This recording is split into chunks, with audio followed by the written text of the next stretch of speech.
safarka uu madaxweynaha Soomaaliland uu ku yimid dalka Jamhuuriyadda Djibouti ayaa waxa ku helinayay qaar kamid ah golihiisa wasiirada iyo saraakiil ka tirsan ciidanka Soomaaliland. madaxweynaha Soomaaliland ayaa markii uu soo caga dhigtay airportka Jamhuuriyadda Djibouti ayaa waxa ku soo dhaweeyay wasiirka arrimaha dibadda ee Djibouti Maxamuud Cali Yuusuf iyo sidoo kale xubno ka tirsan golaha wasiirada iyo baarlamaanka. waxaana intaasi kadib madaxweynaha Soomaaliland iyo wafdi uu hogaaminayo ay kulan kula qaateen hoolka shirarka airportka Djibouti madaxweynaha Jamhuuriyadda Djibouti mudane Ismaaciil Cumar Geele waxayna ka wada hadleen xiriirka walaaltinimo ee u dhaxeeya labada dal. soo dhaweynta madaxweynaha Soomaaliland mudane Muuse Biixi Cabdi ayaa waxay ahayd mid aad u heer sareysa. safarka uu madaxweynuhu ku yimid ayaan waxaan wax ka weydiinay safiirka Soomaaliland u fadhiya Jamhuuriyadda Djibouti. Bismillahir Rahmanir Rahim. runtii waxaan ugu mahadcelinayaa marka hore mahad waxa iska leeyahay mar labaad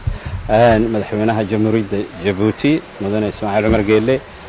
golihiisa wasiirada xukuumadda mas'uuliyiin badan ayaa runtii madaxweynaha maanta Soomaaliland oo booqasho rasmi ah oo casuumada ku yimid Jamhuuriyadda Djibouti ku soo dhaweeyay madaarka caalamiga ee Djibouti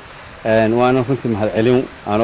ku hadlay magaca madaxweynaha iyo wafdiga hogaaminaya madaxweyne Muuse Biixi Cabdi iyo wafdigiisa runtii mahadnaq weyn ayaan runtii halkan uga soo jeedinayaa madaxweynaha Djibouti iyo shacabkiisa xukuumadda sida wanaagsan ee full protocol ka loo soo dhaweeyay madaxweynaha Jamhuuriyadda Soomaaliland. waxaa jira xiriir soo jireyna oo in door soo jira haday noqoto xiriir jaarnimo haday noqoto mid walaaltinimo haday noqoto mid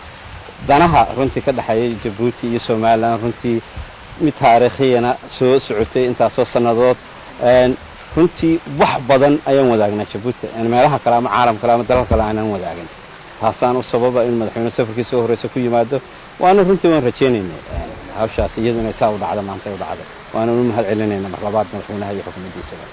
Yasin Muuse, Home Cable TV, Djibouti.